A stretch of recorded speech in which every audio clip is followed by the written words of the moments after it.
anak-anak. Assalamualaikum warahmatullahi wabarakatuh. Sebelum kita mulai pembelajaran, alangkah baiknya kita berdoa terlebih dahulu. Berdoa mulai. Selesai. Apa kabarnya hari ini anak-anak?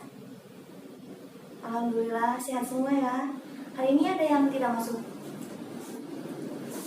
Kalau begitu ibu absen saja ya. Ali? Hadir.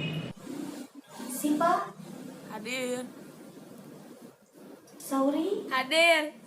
Ya anak-anak, apakah sudah siap untuk menerima pembelajaran hari ini? Siap ya? Nah, kalau sudah siap, kalian rapikan dulu tempat duduknya. Ya, yang di belakang boleh maju dulu ke depan. Isi bangku yang di depan dulu ya. Yang di kolong bangkunya masih ada sampah, buang dulu. Ya, bersihkan dulu. Sudah semua? Nah, kalau sudah gini kan enak ya, jadi rapi, kondusif. Nah, sekarang kalian keluarkan buku mata pelajarannya ya, buku paketnya, buku catatannya, keluarkan. Nah, barang-barang yang tidak digunakan itu seperti makanan, boleh simpan dulu ya ke tas. Ada yang masih ingat tidak? Minggu kemarin kita sudah membahas apa? Ya, minggu kemarin kita belum membahas tentang materinya ya, kita baru saja pengenalan tentang mata pelajarannya. Nah, sekarang baru kita masuk ke materi pertama. Ada yang tahu materi pertama kita apa?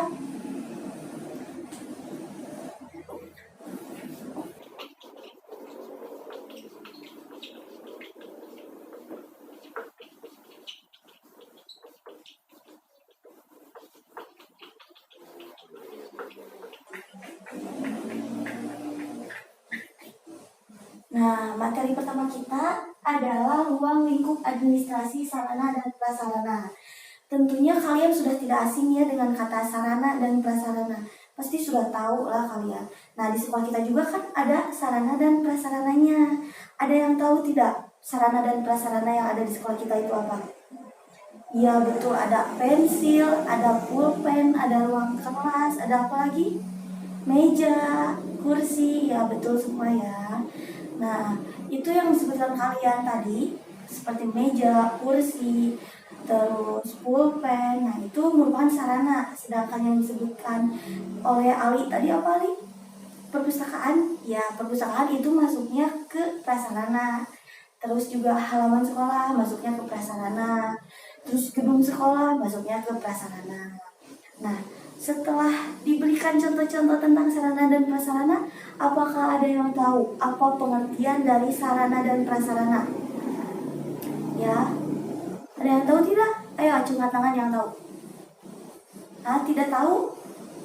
Kalian harus tahu dong, karena kita kan akan belajar tentang ini loh, administrasi sarana dan prasarana.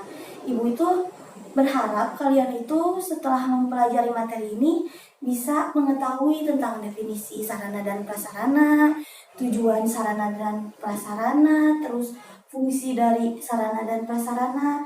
Kalau kalian tidak tahu pengertiannya saja, kita tidak bisa lanjut ke materi selanjutnya. Kalian harus tahu dulu. Kalau begitu, boleh deh kalian baca dulu buku paketnya.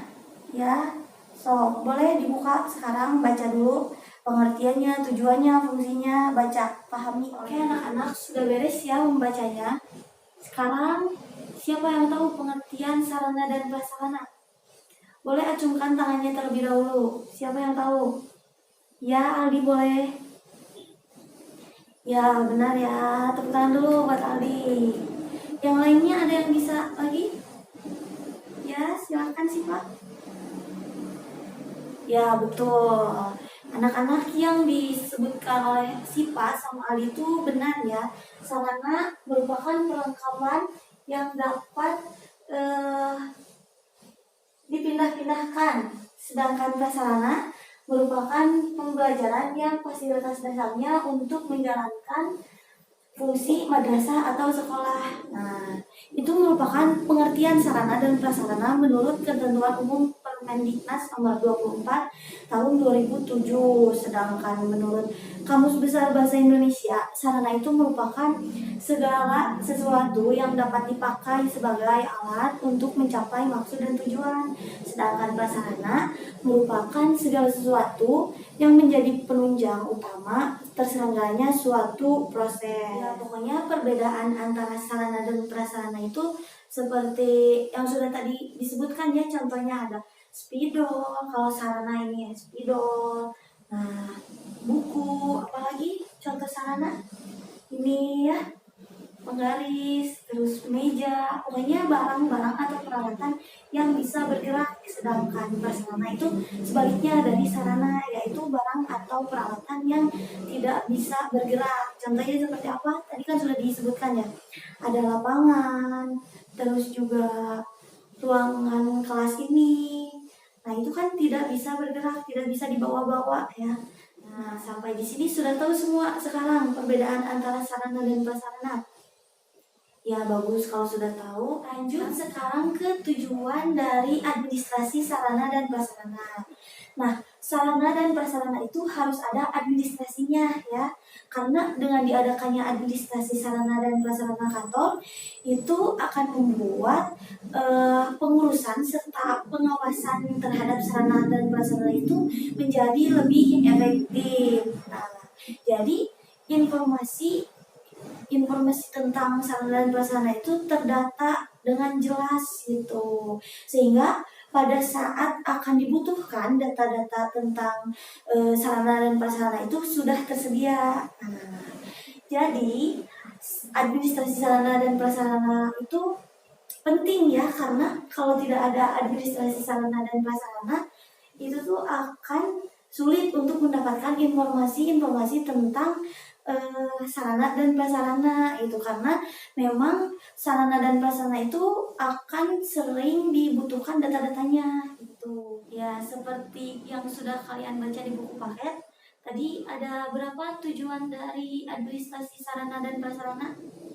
Ayo, siapa yang bisa sebutkan satu persatu? Acungkan tangannya. Ya, siapa? Ya, Asri, boleh, silakan sebutkan. Pertama apa? Ya, yang pertama ada menyiapkan data dan informasi dalam rangka menentukan dan menyusun rencana kebutuhan barang. Ya, yang keduanya apa? Ya, yang keduanya memberikan data dan informasi untuk dijadikan bahan atau pedoman dalam pengadaan barang ya. Yang pertama, pokoknya yang pertama itu sama ya, memberikan data atau informasi. Kalau yang pertama itu untuk menyusun rencana kebutuhan barang, kalau yang keduanya itu untuk dijadikan pedoman dalam pengadaan barang. Lanjut, Asli, yang ketiganya apa? Ya, betul ya. Yang ketiganya memberikan data dan informasi untuk dijadikan bahan atau pedoman dalam penyaluran barang. Yang pertama tadi untuk menentukan atau untuk menyusun rencana kebutuhan barang. Yang keduanya tadi untuk apa? Untuk dijadikan pedoman pengadaan barang. Ya, yang ketiganya untuk dijadikan pedoman dalam penyaluran barang ya. Tadi pengadaan barang, terus penyaluran barang. Yang keempatnya, lanjutkan Asri, apa? Yang keempatnya ya memberikan data dan informasi dalam menentukan keadaan barang. Nah, misalnya dalam menentukan keadaan barang, misalnya barangnya itu sudah tua atau barangnya itu sudah rusak atau kelebihan barang, kekurangan barang. Nah, itu tuh dijadikan sebagai dasar untuk penambahan ataupun pengurangan barang. Lanjut, Asli, yang kelima apa? Memberikan data. Ya, memberikan data untuk apa? Dalam rangka memudahkan pengawasan dan apa? Dan pengendalian barang. Yang terakhirnya apa sih? Memberikan data dan informasi dalam rangka apa? Mengontrol dan pengevaluasian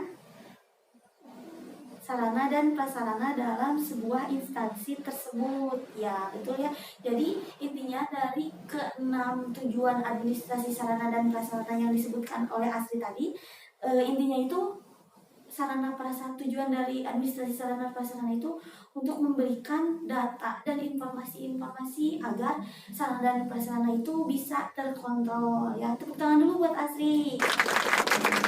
Terima kasih Asri. Anak-anak bisa diperhatikan dulu. Tolong perhatikan.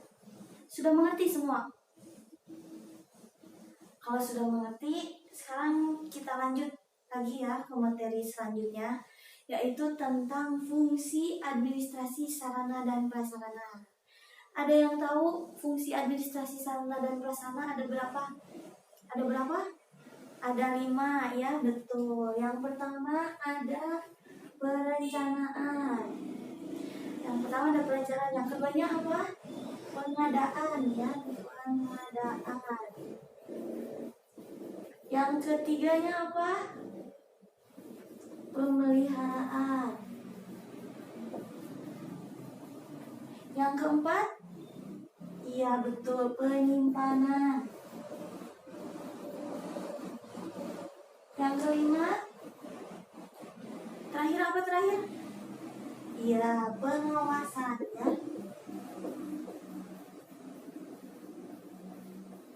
Baik, kita akan jelaskan satu persatu ya. Yang pertama ini ada perencanaan. Perencanaan apa? Yaitu perencanaan kebutuhan yang meliputi semua barang yang diperlukan, baik itu barang bergerak ataupun barang yang tidak bergerak. Itu tuh untuk pendukung pelaksanaan tugas.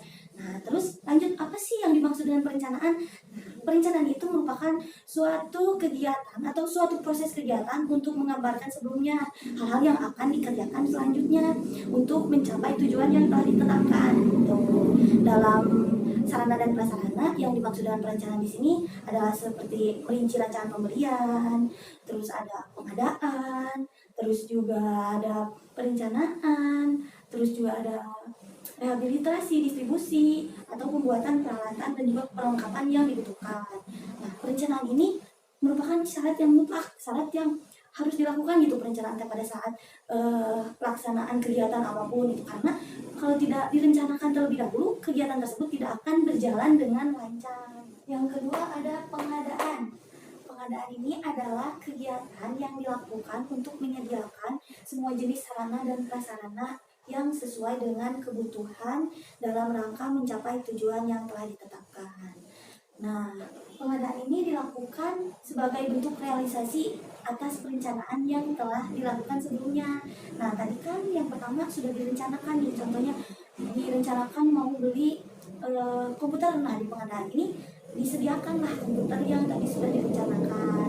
Seperti itu. Yang ketiga ada pemeliharaan. Pemeliharaan itu adalah suatu usaha atau proses kegiatan untuk mempertahankan kondisi fisik atau kondisi teknis dari barang-barang tersebut dengan cara memperbaiki, merawat, merehabilitasi, dan juga menyempurnakan.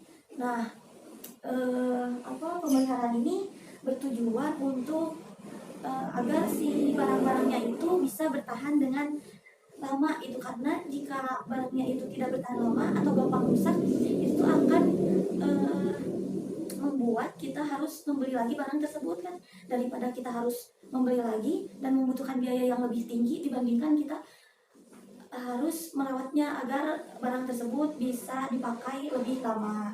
Nah, tujuan yang keduanya itu agar bisa menjamin kesiapan operasional peralatan untuk mendukung kelancaran pekerjaan sehingga diperoleh hasil yang optimal untuk menjamin ketersediaan peralatan gitu. Jadi dengan diadakannya pemeliharaan kita tuh bisa tahu itu peralatannya itu masih ada tidak, masih bisa dipakai atau tidak itu.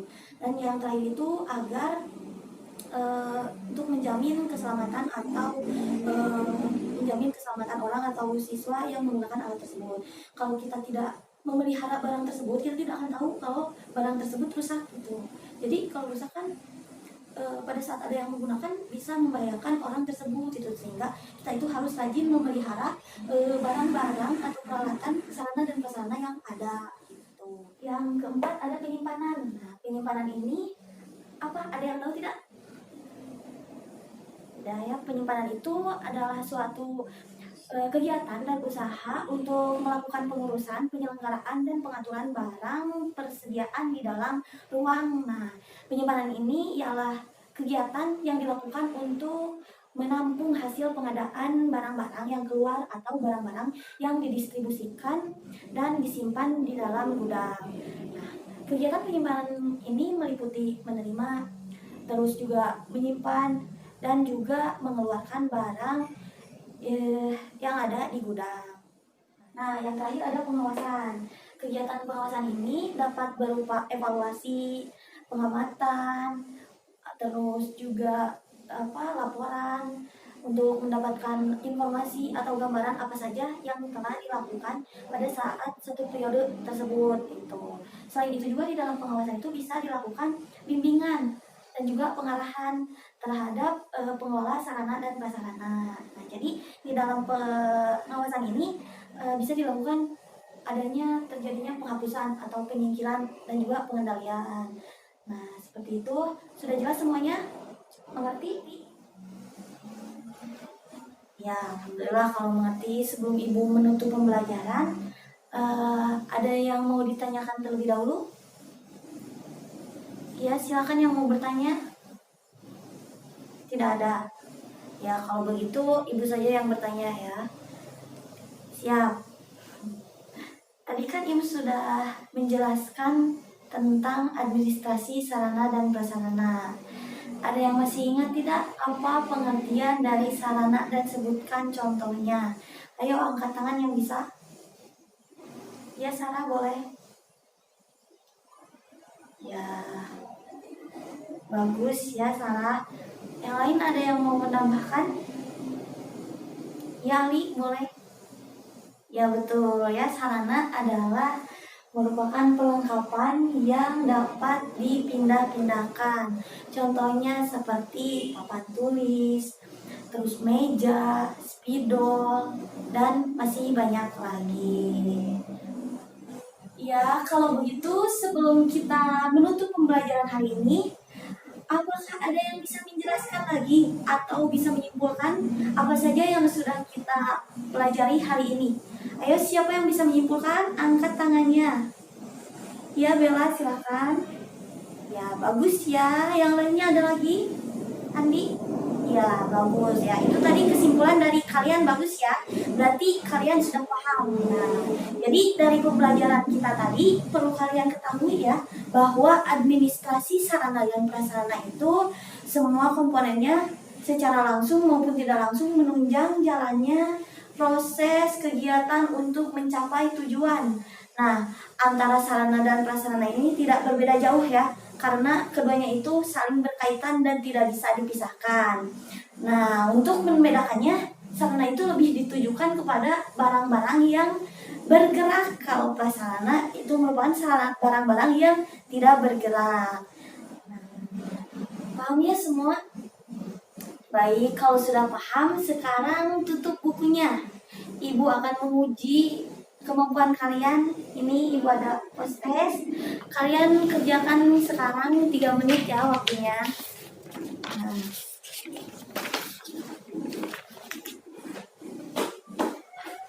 Jangan kerjasama, kerjakan masing-masing. Oke, silahkan kerjakan. Ada yang sudah selesai post testnya? Ya, sekarang kumpulkan ya. Waktunya sudah habis. Ya. Oke, hari ini kalian telah mengikuti pembelajaran dengan baik. Tepuk tangan buat kita semua. Ibu akhiri pembelajaran kita hari ini. Kalian jangan lupa ya belajar di buku paket, itu ada materi minggu depan yang akan kita bahas tentang regulasi sarana dan prasarana kantor. Nah, melanjutkan yang ini ya. Nah, untuk mengakhiri pembelajaran kali ini, marilah kita berdoa terlebih dahulu bersama-sama. Ya. Berdoa mulai. Selesai. Sampai bertemu minggu depan ya anak-anak. Assalamualaikum warahmatullahi wabarakatuh.